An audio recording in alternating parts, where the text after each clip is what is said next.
요한복음 13장 21절에서 30절입니다. 요한복음 13장을 묵상할 때 전체적인 하나의 큰 테두리 안에서 묵상을 하면 좋다라고 어제 말씀을 드렸습니다. 그 테두리가 13장 1절이었습니다. 6월절 전에 예수께서 자기가 세상을 떠나 아버지께로 돌아가실 때가 이른 줄 아시고 이제 어떤 것에 힘을 쏟으셨냐면 세상에 있는 자기 사람들을 사랑하시되 끝까지 사랑하셨다. 그리고 그 예수님의 사랑의 구체적인 두 가지 모습을 어제 우리가 함께 보았습니다.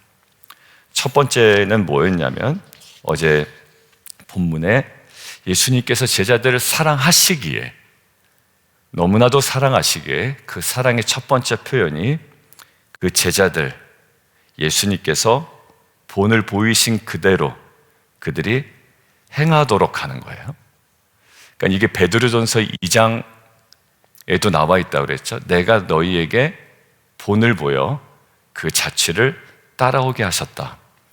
예전에는 그 구절이 우리의 자유로운 삶을 간섭하는 주님의 행위, 또 종교적인 어떤 억압으로 생각이 되었는데 요한복음 13장의 틀에서 보니 주님께서 본을 보이신 그 십자가, 그리고 그 자취를 따라오게 하셨던 그 모든 일련의 과정들이 우리 삶에 대한 간섭이 아니라 우리 삶을, 우리를 사랑하시는 주님의 지극히 은혜였다라는 거예요.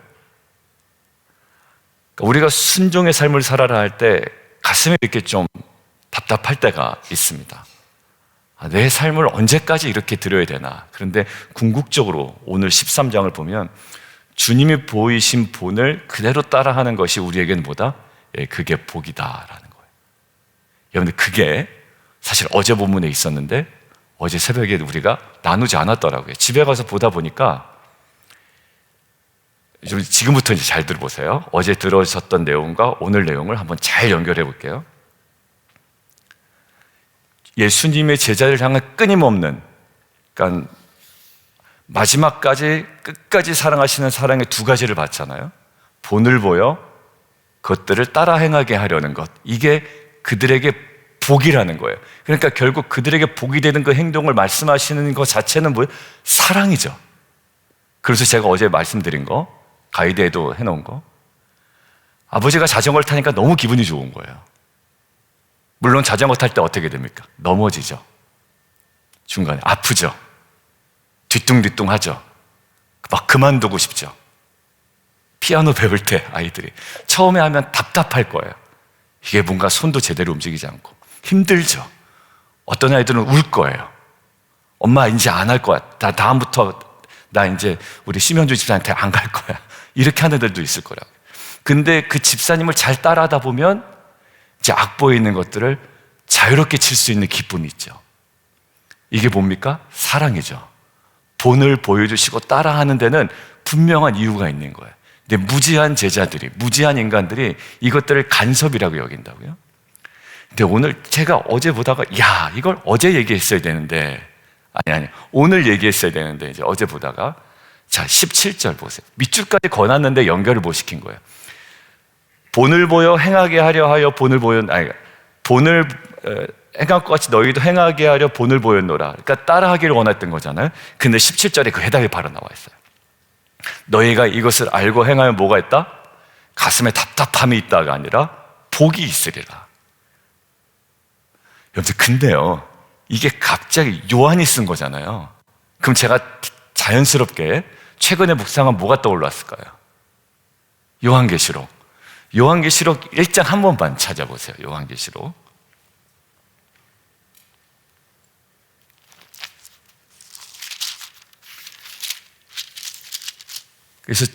그래서 어제 이제 아침에 집에 가서 그 가이드를 마무리하다가, 야, 이거를 다 넣기에는 한 페이지가 이제 넘어가는 거죠. 그래서 뭐 자녀들과 함께 그냥 그 테두리에서 혹시 월요일날 하신 분들은 하면 좋겠다 그래서 그 정도로만 적어놨는데, 요한계시록 1장에 보면 3절 여러분 기억나시죠? 그리고 우리 성도님 한 분이 저에게 물어봤던 그 복이라는 개념에 대해서 물어봤고 여러분들에게 그 다음날 바로 알려드렸던 그 구절이에요. 자, 13절. 그러니까 이거 하면 복이 있으리라 할 때 잘 보세요. 17절에 오늘 요한복음 13장 17절에 있는 이 복이 우리가 생각하는 그 세상적인 복이 아닌 느낌은 확 들잖아요, 17절은. 근데 그런 의미에서 요한의 서신에 이 흐름이 있구나라는 게 느껴졌어요. 자, 1장 3절 함께 읽을까요? 시작. 이 예언의 말씀을 읽는 자와 듣는 자와 그 가운데 기록한 것을 지키는 자는 복이 있나니 때가 가까우니. 이때도 핵심이 뭡니까? 때가 가까웠고요.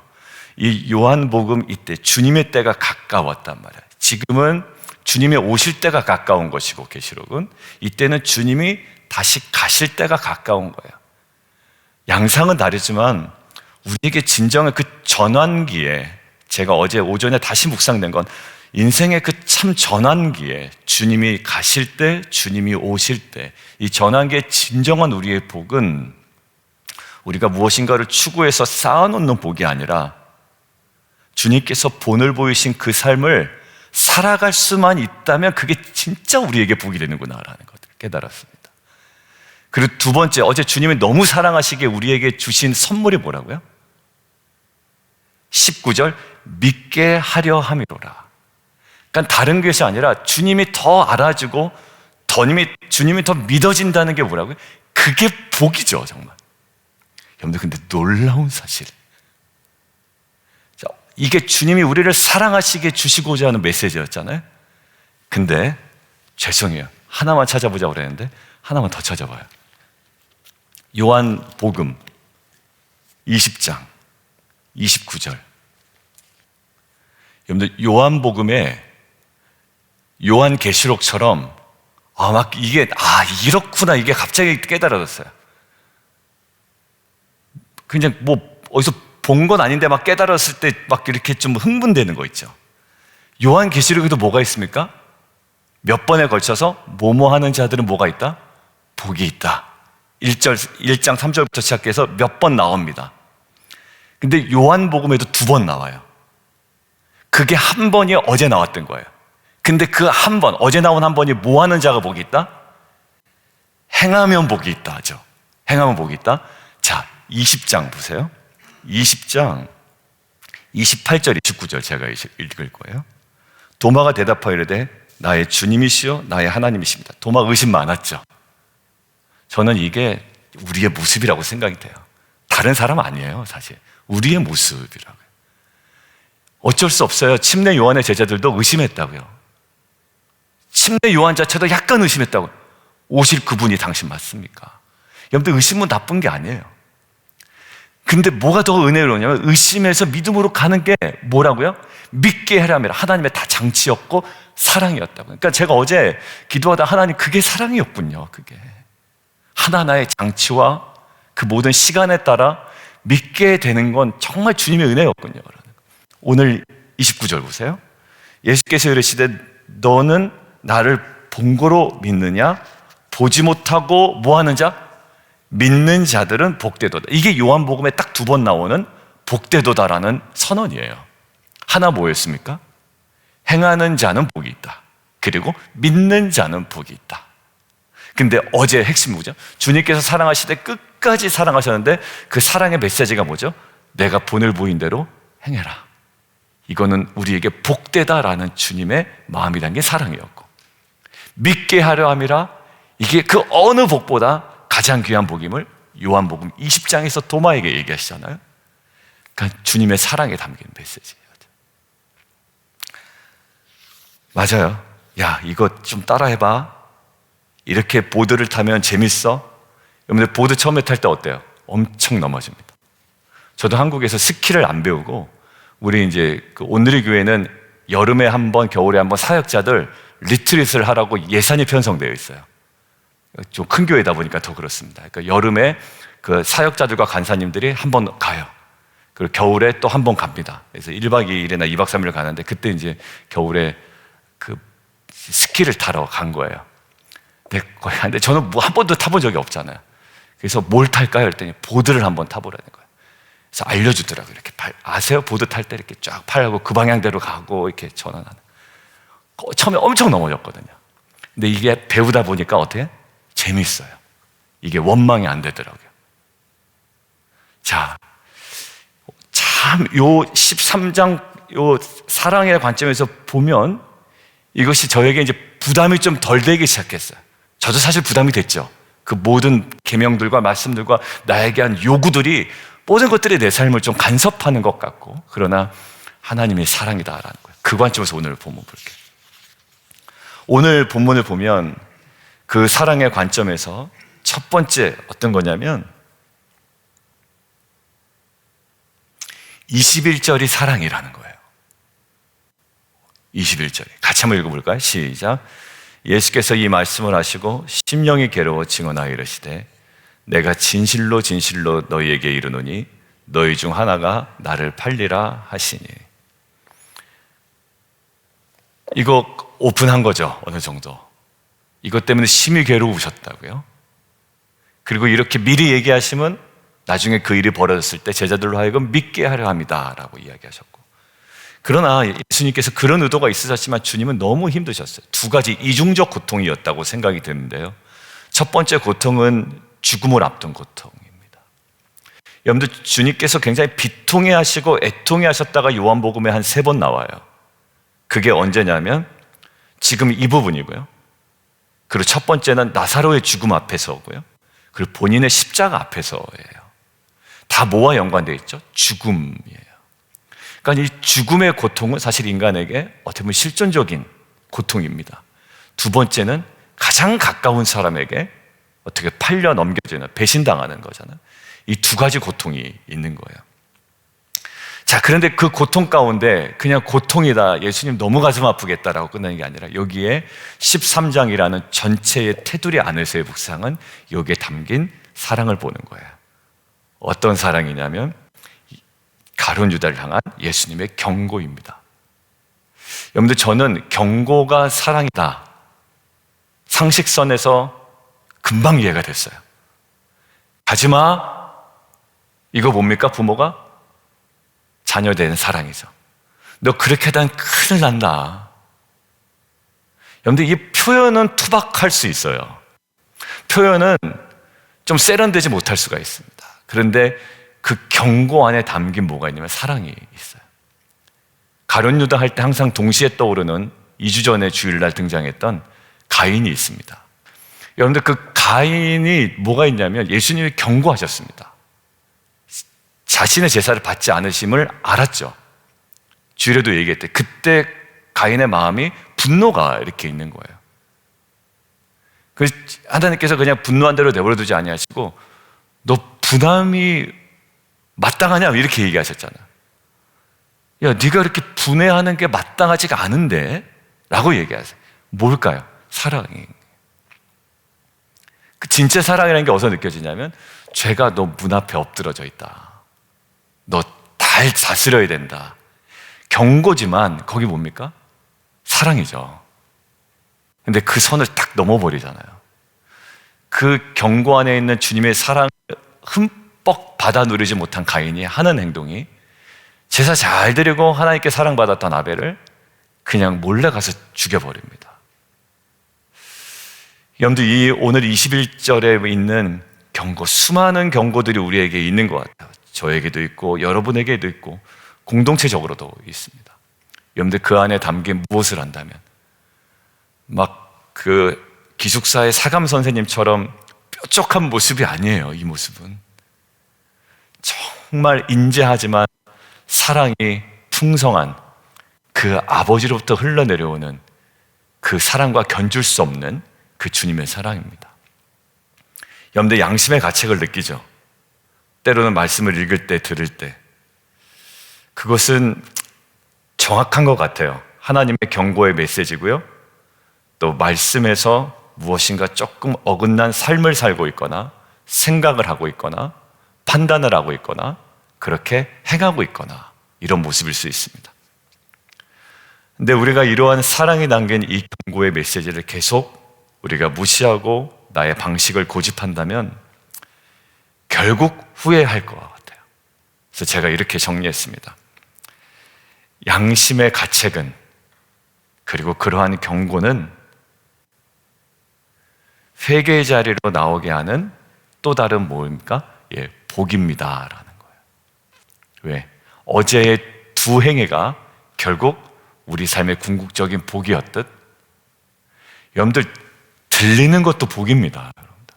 그리고 돌이키는 게 복이에요. 어느 목사님 얘기했듯이 죄를 안 지려고 애쓰는 것도 좋은 신앙적 태도이지만,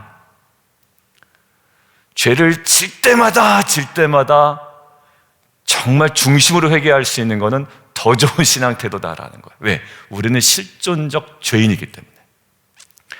안 지려고 하는 것보다 더 귀한 건 질 때마다 주 앞에 통회하고 자복하고 회개할 수 있는 거라는 거예요. 그게 더 복된 삶이라는 거예요. 여러분들, 이것은 가룟 유다를 향한 주님의 경고였지만 이것은 분명한 사랑이었습니다. 팔 마음을 갖고 있음을 아셨죠?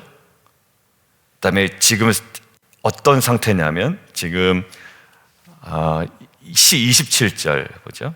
조각을 받은 후 사탄이 그 속에 들어간지라. 여러분들, 여기 조각을 받은 후 사탄이 그 속에 들어간지라. 여러분들, 조각을 받아서 몸에 들어갔잖아요. 그리고 그 다른 복음서에 보면 예수를 팔 생각을 사단의 그 가룟 유다의 생각 속에 넣어줬다고 이야기하는데요. 여러분들, 이 조각이 입속에 들어가죠.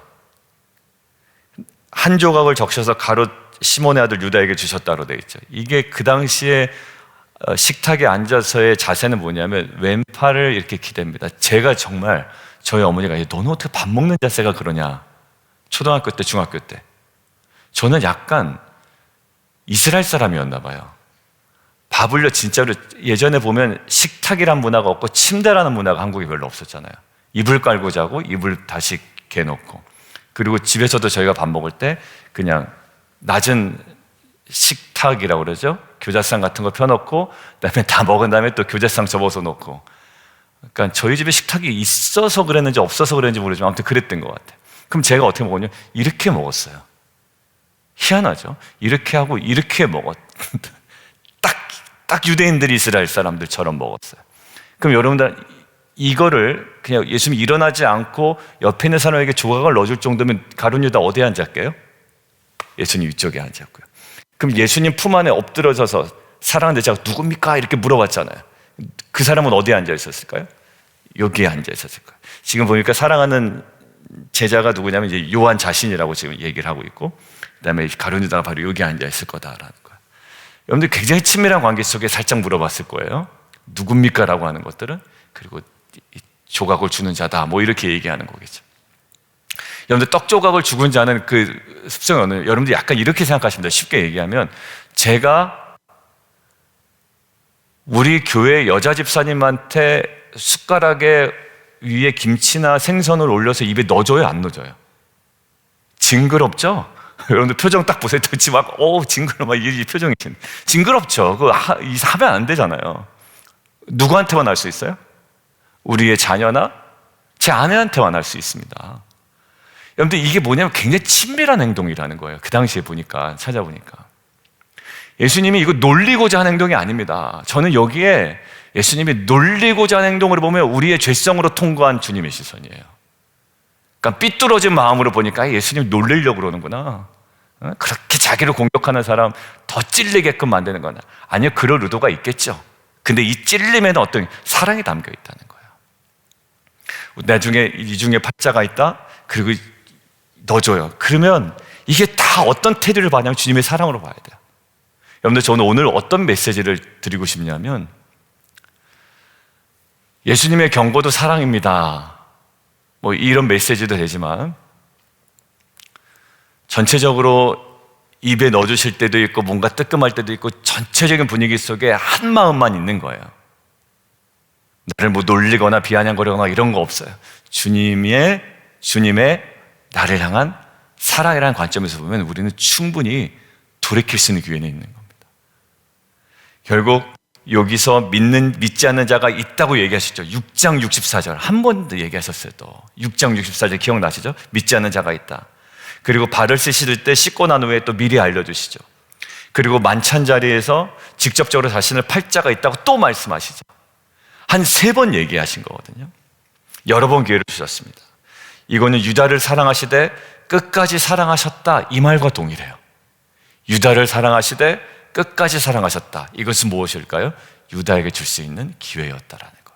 가인에게 주었던 기회였던 것과 마찬가지로. 하지만 유다는 눈앞에 있는 영생과 부활을 버리고 헛된 부활을 쫓아갑니다. 여전히 내 힘으로 돌아설 수 없을 때, 또 여전히 내 힘으로 돌아설 수 없는 시기가 오기 전에 오늘도 주님께서 사랑의 경고를 마구마구 하트를 뿅뿅뿅뿅, 양상은 다르지만 우리에게 보내실 때 예수님을 괴롭게 하는 습관, 예수님을 괴롭게 하는 사업, 예수님을 괴롭게 하는 진로, 예수님께 괴롭게 하는 생각, 계획을 다 버리고 속히 돌아가는 저 여러분에게로 주님의 이름을 축원합니다. 그리고 짧게 하나만 언급하고 마칠 텐데요, 이것은 동시에 제자들을 사랑하시는 마음이기도 했고, 그렇다는 것은 제자들에게 주는 기회이기도 했다는 거예요. 자, 제자들은 무엇을 들었습니까? 이 중에 팔자가 있다라고 들었죠. 그럼 지금 난가? 지금은 내 그럴 마음이 없는데 난가? 이런 생각도 한번 해볼 거 아닙니까? 여러분들, 제가 여러분들 중에 절을 가서 오늘 모함하고 뒷담하고 파실 분 여기 있습니다 그러면 지금 전혀 그럴 마음이 없는데, 난가? 아니면 며칠 전에 내가 누구랑 얘기한 거 그건가? 뭐 이렇게도 생각하실 수 있잖아요. 자, 그런데 의심을 했건 안 했건 여러분들 결국 뭐냐면, 가장 의심할 만한 사람을 누구 하나 떠올렸을 거라고요.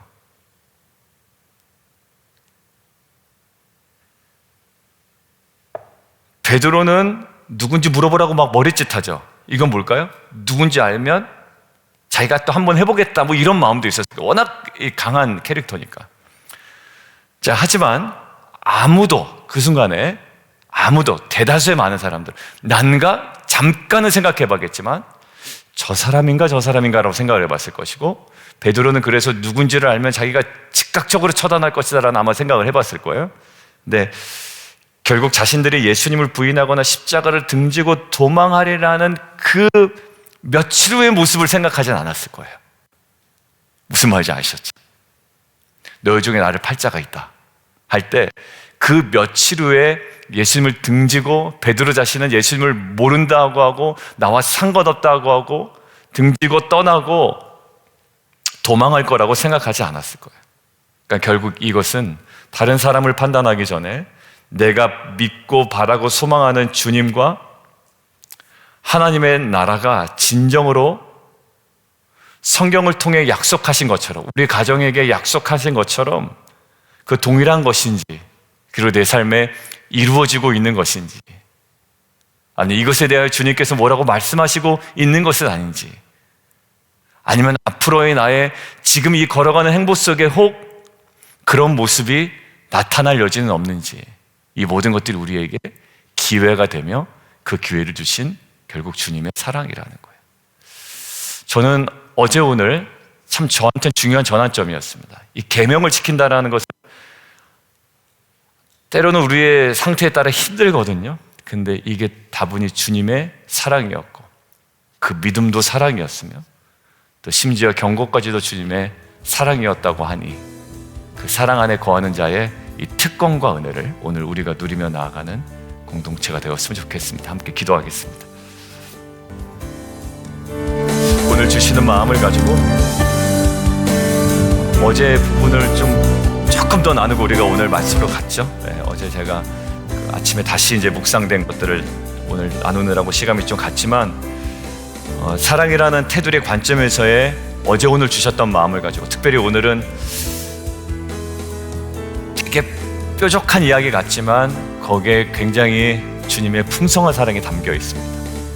유다에게 주신 기회이고 제자들에게 주신 기회입니다. 유다를 사랑하시되 끝까지 사랑하신 주님의 사랑을 좀 우리가 붙들죠. 그리고 저와 여러분을 향한 주님의 사랑을 붙들고, 그 경고성에 있는 것이 뜨거운 주님의 그 어떤 날카로운 칼이 아니라 따뜻한 주님의 마음을 헤아릴 수 있는 귀한 은혜를 허락해 주십시오. 우리 함께 좀 기도하며 나가도록 하겠습니다. 함께 기도하겠습니다.